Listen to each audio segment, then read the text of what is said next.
Korea పర్యటనలో CM Revanth Reddy బృందం మంచి అవుట్కమ్ తీసుకొచ్చింది. అటు విదేశీ పర్యటన ముగించుకొని వచ్చిన సీఎం టీమ్ కి గ్రాండ్ వెల్కమ్ చెప్పారు అభిమానులు.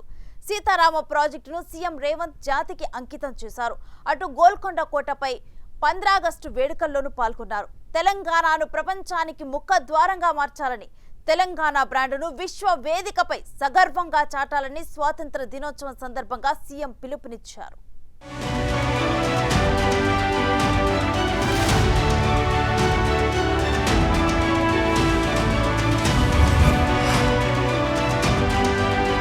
ఈ నెల 13న సౌత్ కొరియా రాజధాని సియోల్ నగరం నడిబొడ్డున ప్రవహించే చుంగేచంగ్ నది పరిసరాలను సీఎం రేవంత్ రెడ్డి, మంత్రి దుద్దిళ్ల శ్రీధర్ బాబు ఇతర ప్రతినిధి బృందం పరిశీలించారు. హైదరాబాద్ మూసీ రివర్ ఫ్రంట్ ను అభివృద్ధి చేయాలన్న లక్ష్యంతో ఉన్న సీఎం సియోల్లోని చుంగేచంగ్ నదిని ప్రపంచ స్థాయి వాటర్ ఫ్రంట్ గా తీర్చిదిద్దిన పరిస్థితిని క్షుణ్ణంగా పరిశీలించారు. ఈ నది సుందరీకరణ జరిగిన తీరుతెన్నులను గమనించిన తర్వాత మూసీ రివర్ ఫ్రంట్ డెవలప్మెంట్ పై అనేక ఆలోచనలకు అవకాశం ఇచ్చిందని సీఎం రేవంత్ అన్నారు.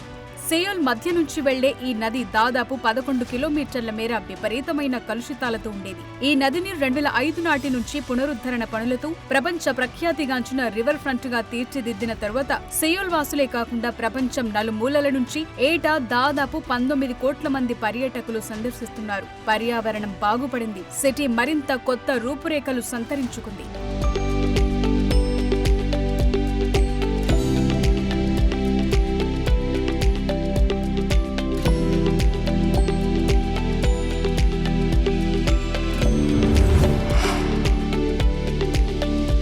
అటు అమెరికా, దక్షిణ కొరియా దేశాల్లో పర్యటనను విజయవంతంగా ముగించుకుని ఈ నెల 14న సీఎం రేవంత్ రెడ్డి తిరిగి హైదరాబాద్ చేరుకున్నారు. 10 రోజుల పాటు సాగిన పర్యటన పూర్తి చేసుకుని హైదరాబాద్ చేరుకున్న సందర్భంగా ఆయనకు విమానాశ్రయంలో ఎంపీలు, ఎమ్మెల్యేలు, పార్టీ శ్రేణులు పెద్ద ఎత్తున స్వాగతం పలికారు. పరిశ్రమలు, ఐటీ శాఖ మంత్రి శ్రీధర్ బాబుతో కలిసి ఉన్నత స్థాయి అధికారుల బృందంతో సాగిన ఈ పర్యటన తెలంగాణ రాష్ట్ర ఆర్థిక అభివృద్ధి, ప్రత్యక్షంగా పరోక్షంగా యువతకు ఉద్యోగ ఉపాధి కల్పనకు దోహదపడే పెట్టుబడులే లక్ష్యంగా సాగింది. 50కి పైగా రౌండ్ టేబుల్ సమావేశాలు, సదస్సులు, ముఖాముఖి సమావేశాల్లో పాల్గొని ఫ్యూచర్ స్టేట్ గా వివరించారు.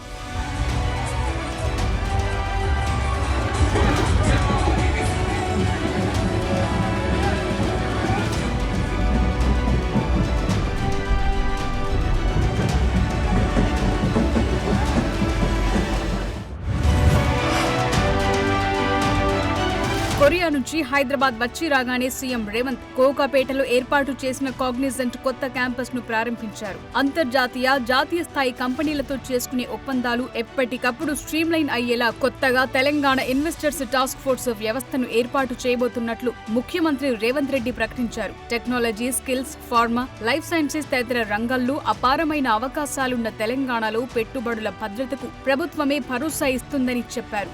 రాబోయే 10 ఏళ్లలో తెలంగాణను $1 ట్రిలియన్ ఆర్థిక వ్యవస్థగా తీర్చిదిద్దటమే తమ లక్ష్యమని సీఎం రేవంత్ తెలిపారు. ఇందుకోసం తెలంగాణ ది ఫ్యూచర్ స్టేట్ నినాదంతో ప్రజా ప్రభుత్వం పకడ్బందీగా ప్రణాళికలను అమలు చేస్తున్నట్లు తెలిపారు. హైదరాబాద్, సికింద్రాబాద్, సైబరాబాద్ తర్వాత 4వ నగరమైన ఫ్యూచర్ సిటీని ప్రపంచ అవసరాలు తీర్చగలిగేలా చైనా +1 కంట్రీ స్థాయిలో ఉంటుందని చెప్పారు.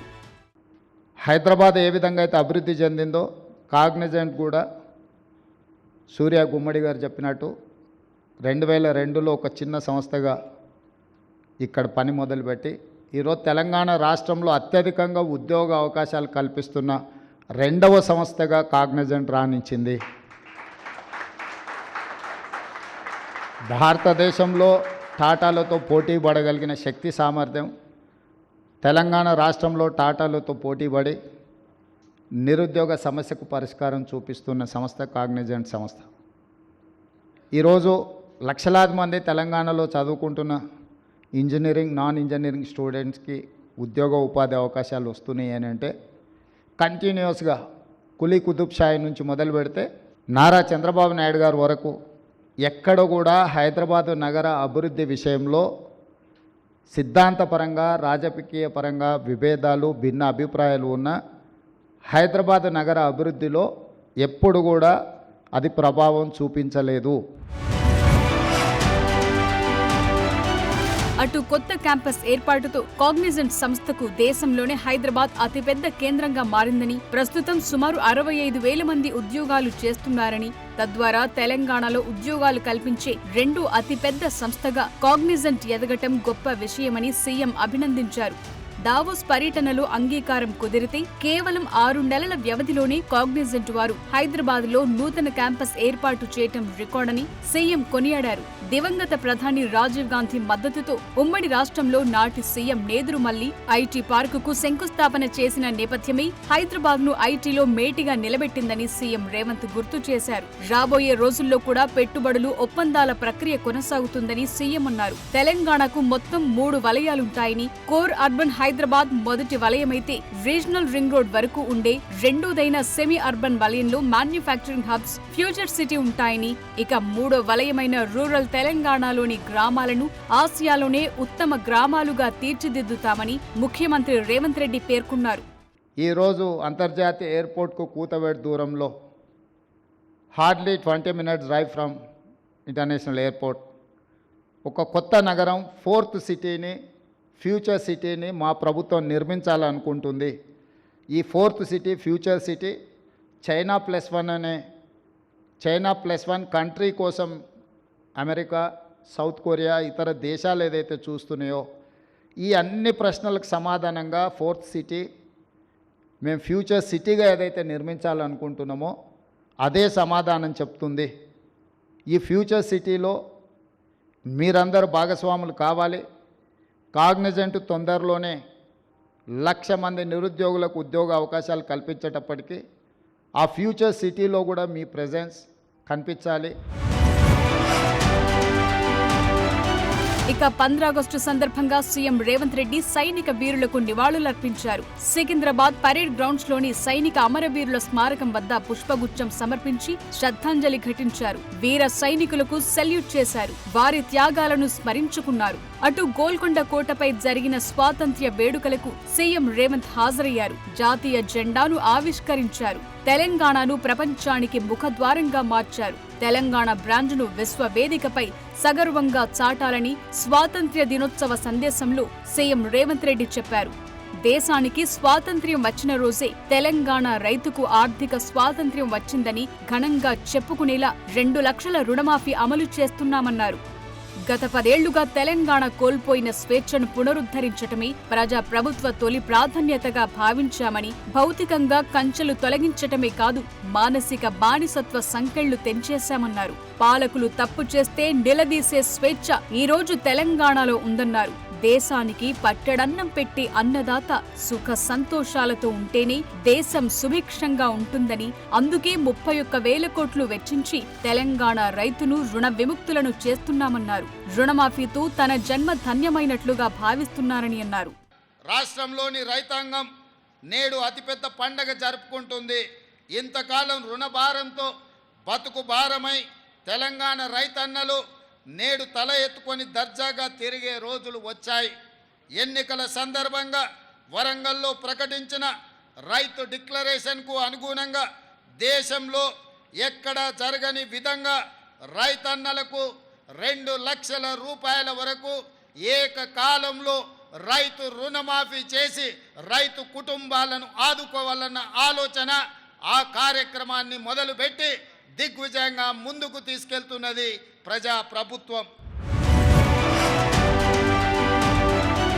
ప్రతిష్టాత్మక సీతారామ ఎత్తిపోతల ప్రాజెక్టును సీఎం రేవంత్ రెడ్డి ప్రజలకు అంకితం చేశారు. భద్రాద్రి కొత్తగూడెం జిల్లా ములకలపల్లి మండలం పూసుగూడెం వద్ద సీతారామ ఎత్తిపోతల పథకం పంప్ హౌస్ 2ను సీఎం స్విచ్ ఆన్ చేసి రాజీవ్ కెనాల్లోకి నీళ్లు వదిలారు. ఈ కార్యక్రమంలో మంత్రులు ఉత్తమ్ కుమార్ రెడ్డి, తుమ్మల నాగేశ్వరరావు, పొంగులేటి శ్రీనివాస్ రెడ్డి, సిఎస్ శాంతికుమారి, ఇతర ప్రజా ప్రతినిధులు పాల్గొన్నారు.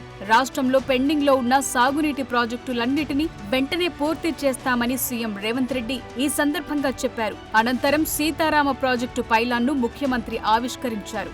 ఖమ్మం జిల్లాలో సీతారామ ఎత్తిపోతల సహా ఇతర ప్రాజెక్టులకు నిధులు కేటాయించడంతో ఇతర జిల్లాల నుంచి కూడా ప్రాజెక్టుల పూర్తికి ఒత్తిడి పెరిగిందని ఈ సందర్భంగా సీఎం రేవంత్ రెడ్డి చెప్పారు. మళ్ళీ నేను మాట ఇస్తున్న మిత్రులారా, వైరా గడ్డ మీద నుంచి 2026 15 ఆగస్టు లోపల సీతారామ ప్రాజెక్టుకు ఎన్ని వేల కోట్ల రూపాయలు అవసరమైనా నీళ్లను నిధులను వరదలాగా పారించి 7 లక్షల ఎకరాలకు మీకు నీళ్ళిచ్చే బాధ్యత ఈ ప్రభుత్వం తీసుకుంటుంది. కురివి వీరభద్రుడి సాక్షిగా డోర్నకల్ ప్రాంతానికి 15 టీఎంసీల రిజర్వాయర్ కడితే ఆ ప్రాంతానికి కూడా నీళ్ళు వస్తాయని వారు సూచన చెప్పి చేస్తున్నారు. తప్పకుండా వీరభద్రుడి పేరు మీద సాధ్యాలను పరిశీలించి 15 టీఎంసీల రిజర్వాయర్ను నిర్మించడానికి అవసరమైన ప్రణాళికలను రచించడానికి మా పెద్దలు ఉత్తమన్న గారికి నేను విజ్ఞప్తి చేస్తున్నా. ఇక 15 ఆగస్టు రోజునే సీతారామ పంప్ హౌస్ ఆన్ చేసిన తరువాత వైరా బహిరంగ సభలో సీఎం పాల్గొన్నారు. దేశ చరిత్రలోనే తొలిసారి రైతులకు ఏకకాలంలో 2 లక్షల రుణమాఫీ చేసిన ఘనత తెలంగాణ ప్రజా ప్రభుత్వానికే దక్కిందని రేవంత్ రెడ్డి అన్నారు. 2 లక్షల రుణమాఫీ కోసం మొత్తం 31,000 కోట్లు వెచ్చిస్తున్నామని, తద్వారా వరంగల్ డిక్లరేషన్లో ఇచ్చిన మాటను నిలబెట్టుకున్నామన్నారు.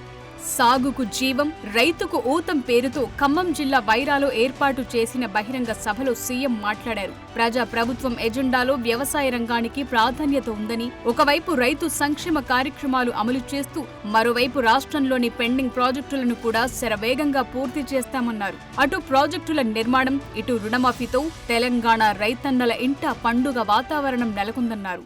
భట్టి గారు, ఉత్తమ్ గారు వస్తారు, హరీష్, కేసీఆర్ ఎవడెవడు వస్తాడో, లేకపోతే బామార్తులు బిల్లా రంగాలు వస్తారో, ఏ సెంటర్ అయినా ఏ చౌరస్తైనా అమరవీరుల స్తూపమైనా మే సిద్ధం.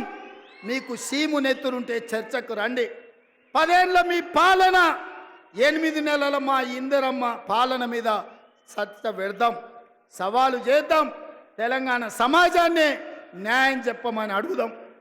ఒడ్డు పడుకున్నాం కదా అని, టీవీలు పేపర్లు ఉన్నాయి కదా అని నోటికొచ్చిన అబద్ధం చెప్పి ఈ అబద్ధాలన్నీ పేపర్లలో రాసి ప్రజల్ని మభ్యపెట్టాలనుకుంటున్నారా?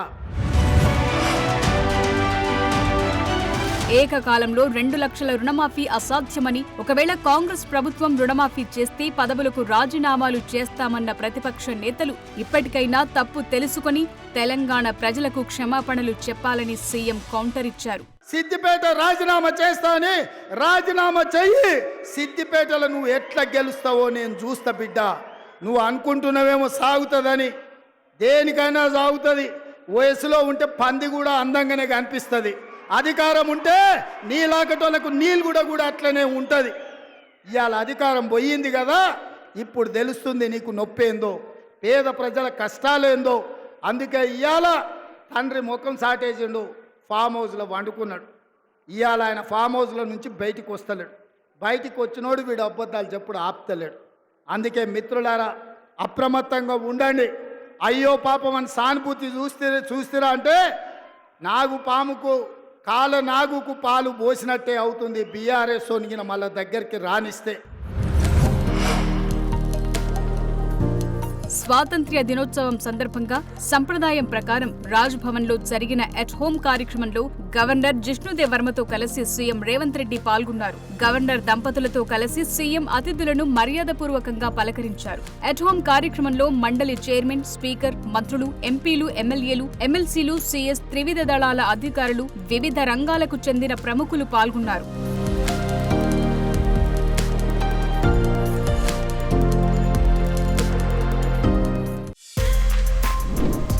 For more videos like this, subscribe Big TV channel.